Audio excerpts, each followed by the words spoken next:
What is good, everybody, and welcome back to Intentional Gaming. This is episode 4, and I want to talk about the joy of replaying games. In the last episode, we talked about taking a break from games and how that can, reignite a passion for the hobby. But a natural continuation of that idea is going back to some things that you know you love and replaying them.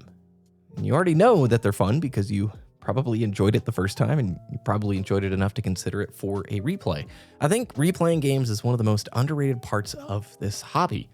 We live in a time now where we've got access to the internet 24/7, and that kind of news cycle is always telling us fresh is better. Get the brand new release. There's always another big budget game coming out that you're supposed to play, another sale where you feel like you're missing out if you don't buy, and the worst, when all of your friends are hopping on the newest game, you buy it, they play it for a few weeks, and then they bounce, and they're already playing the next one before you really got the joy and the value you hoped to get out of the one you just purchased. But replaying games, well, that flips all of it on its head. Instead of chasing something new, replaying lets you lean into what has already worked for you.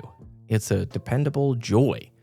You kind of already know the vibe, you know the mechanics, especially the ones that click with you, and sometimes that's exactly what you need when life is busy or stressful.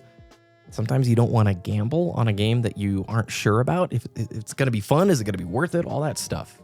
So for me, replaying games gives some peace of mind, it saves money, it saves time, and honestly, it almost always passes the feelings test. Because if a game resonated with you before, chances are it will resonate with you once again. And if you don't know what the feelings test is, just go check out episode 1 in this playlist. So let me give you a few examples of games that I've replayed and have really stuck with me. Half-Life 2, one of the best games ever made. I played it when it originally came out. It took forever to download on our horrific satellite internet. Even though I got the discs from the store, it was the dawn of Steam, so I only got to Ravenholm on our old family computer way back in the day. But then 2011 came around, and when I had my own rig good enough to play it, I beat it. Loved it. It was incredible. Last year was the first time I did a full replay of that game. And what is that, 13 years, right? And it absolutely blew me away how good that game still is. I was astounded at how well the mechanics hold up, the artwork holds up, the vibes, the gunplay, the pacing, the atmosphere.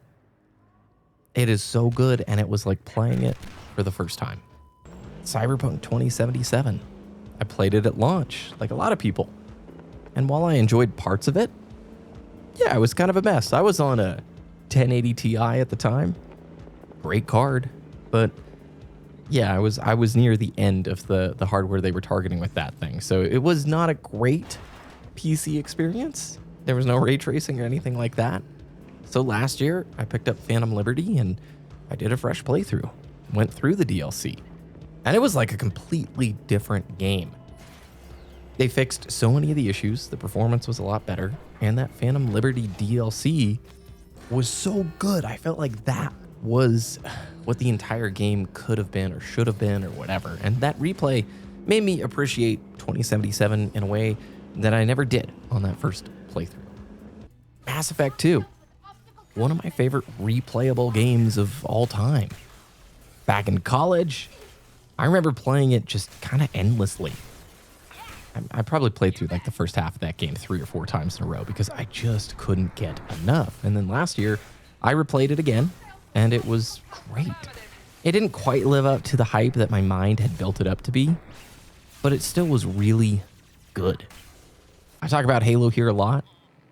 I mean, plenty of you have probably gone through those campaigns many times. A standout is my freshman year of college. My roommate and I in the dorm room played it, split screen co-op Legendary, on a little tiny 17-inch TV. It was ridiculous. It was super small, but it was so much fun. Final Fantasy X is one of my all-time favorite games. I'm in this like weird moment of like, is Ocarina of Time the favorite or this one? And I've played through Final Fantasy X a few times, but I will say, I don't replay it constantly. I intentionally leave some long gaps between playthroughs because I don't really want to burn out on that magic. I want it to kind of stay special. And if I take a big enough break, it's like sometimes taking a big break from watching a favorite TV show. You go back years later and it feels fresh. It feels magical again. Some games are just pure replay comfort food. Titanfall 2's campaign. probably 5 times, I guess. It's short, it's punchy, but it's so fun every time. Mirror's Edge's campaign is just endlessly replayable. I don't even know how many times I've hit credits, but I love that game. Call of Duty 4's campaign and Modern Warfare 2's same deal. Always fun to kind of go back to. Some are just occasional treats like Metroid Prime. I beat it in 2019, and then when Remastered came out, I played through that and it was super fun. It's not a game I'll ever like replay yearly, but every few years I fire it up when the mood is right and it blows me away all over again. Then you got games like Skyrim. How many of you have like a bajillion Skyrim playthroughs? I've probably started at least 7 different playthroughs over the years, each with a different character, maybe a little bit different path, and every single time I discover something new. And no, I didn't finish those save files. I'm not gonna do 7 50-hour runs. That's not really the point, but just when the urge is there to hop back into Skyrim, pull it up, start a character, get far. You know, I've hit credits twice in that game, I think. And that's perfectly fine. That's some straight up great value. And I could keep going. Astrobot, I platinumed in December, and I'm kind of ready for a replay right now. Link's Awakening on the Switch. I rolled credits when that game came out and immediately fired up a new save because it just hit perfectly at that moment in my life. I don't have footage of it, but Metal Gear Solid 2 and 3 are exceptional. I've replayed through those many times. Celeste, I've only finished once, but I have like 4 different save files that have gotten to the end. I love that game. Super Meat Boy, another great platformer. And I guess the point is, if a game was meaningful to you once, there's a good chance it will be meaningful again. This is where the feelings test comes back in. That's where you check how you feel before playing and then after. And with replays, that test is pretty much automatic. You already know what you're signing up for, and I bet 9 times out of 10, you're probably gonna have a good time. And a big secret, you don't need to finish, especially with a replay. Sometimes just dipping your toe back in for a few hours is great. Maybe it's just a couple of missions from Titanfall 2 or a few hours of Skyrim. Replays give you that flexibility. Now, I am not the kind of player who does challenge runs. I'm not an achievement hunter style player. I don't do no-hit runs or those 100% completion things. But I do sometimes like to change things up. Mass Effect, for example. First time I played through that series, I was a soldier, which is like the really basic class in the game. Then I saw a YouTuber running the Vanguard build in Mass Effect 2, charging at enemies with the Geth shotgun all charged up and just blasting them point blank. And then I replayed the game right away after I saw that, and it was so much fun and a completely different combat experience. Other times, the twist is just bumping up the difficulty or exploring a different build or a different class. And sometimes I just play it exactly the same way I did before, because that's what feels good. I do that most of the time, for the most part. Replaying games has become one of the most intentional ways that I play these days. It does save money. There's something really satisfying about getting more value out of what you already own. It feels good to know you're not just buying the next shiny thing out of a habit. And the second thing is it can save time. You don't really waste hours on something that may not click. You already know the game is going to deliver, and that peace of mind is worth it, especially when your free time is more limited. And honestly, it feels great to beat a game again and know you squeezed even more joy out of it. There's always that part of my brain that's telling me you got to buy something new, and it's hard to shut that part of the brain up. There's always like a little Christmas list in my head of like a game that I want or I'm waiting for on sale or it's on the wish list or something. But when I pick something to replay and I stick with it, it's pretty easy to like not worry about that FOMO. That part of the brain gets a little bit quieter. I've been doing this the last probably month or two, just playing my Switch. It sat on the shelf for probably a year and a half. It was one of my favorite consoles, but I've intentionally been trying to get more value out of it, finish the games that I got halfway through or replay some stuff that I hadn't, gone through in quite a while. And it's been nice. It's like rediscovering the system all over again.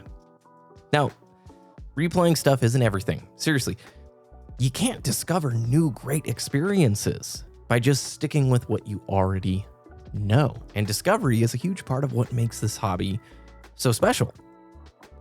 But let's be real. A lot of us probably have enough games to keep us occupied for many, many years. And that gets even longer if you factor in replays, like the games that you do want to go through once again.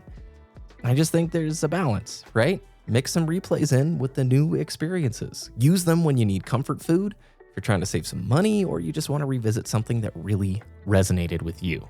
When I was a kid, I was super happy gaming. I think a large part of it was I didn't have disposable income. I couldn't just go buy another game. It was something you would have to like put on a birthday request or a Christmas list or something. And so I would just replay what I had, and I just loved the collection that I had at the time. Even if it was just maybe 1 or 2 games that you got that year, there was a deep appreciation for it. And so if a game keeps calling you back, that is worth kind of celebrating. This whole series is just about figuring out what resonates best with you and like leaning into those things. And so at the end of the day, replaying a game is proof that this hobby isn't always about doing what is new.